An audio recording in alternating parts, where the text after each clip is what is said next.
Բնականաբար մենք տեսնում ենք այդ կաշառքի process-ները, ես մի բան եմ ուզում ասեմ, անդադ իրենք ինձ ասում են ուժեղ ժողովուրդը իրանց կողմից է, եթե ժողովուրդը իրանց կողմից է, իրենք այդքան ուժեղ են, բայց չեն գնացել ընտրակաշառք բաժանելու ճանապարհով, սա ուղիղ ցույց է տալիս, որ իրանց միակ ելքը ժողովրդին որևէ կերպ ընտրակաշառքով գրավելն է, իրականում միշտ հույսս դրել եմ ողջախոհության վրա, որ մեր հայրենակիցները այլևս չեն հետպտտի անիվը ու ընկնեն այն իրավիճակի մեջ, որ 5000, 10000 կամ թեկուզ հիմա եթե նույնիսկ բարձրացրել են այդ արժեքները, այդ քայլով վնաս է համ իր ապագան, համ մյուսներին, որովհետև մենք գիտենք, որ եթե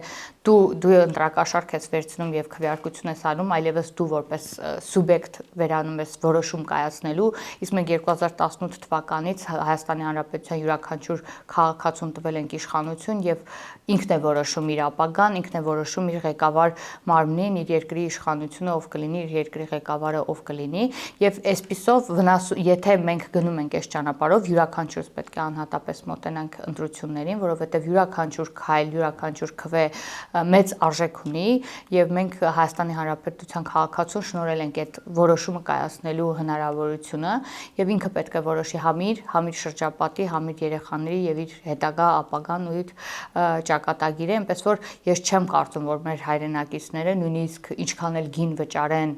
այդ մարդիկ, ովքեր Հայաստանը տանում են գուբերնիա դառնալու ճանապարհով, կկարողանան այդ գնով գնեն Հայաստանի Հանրապետության յուրաքանչյուր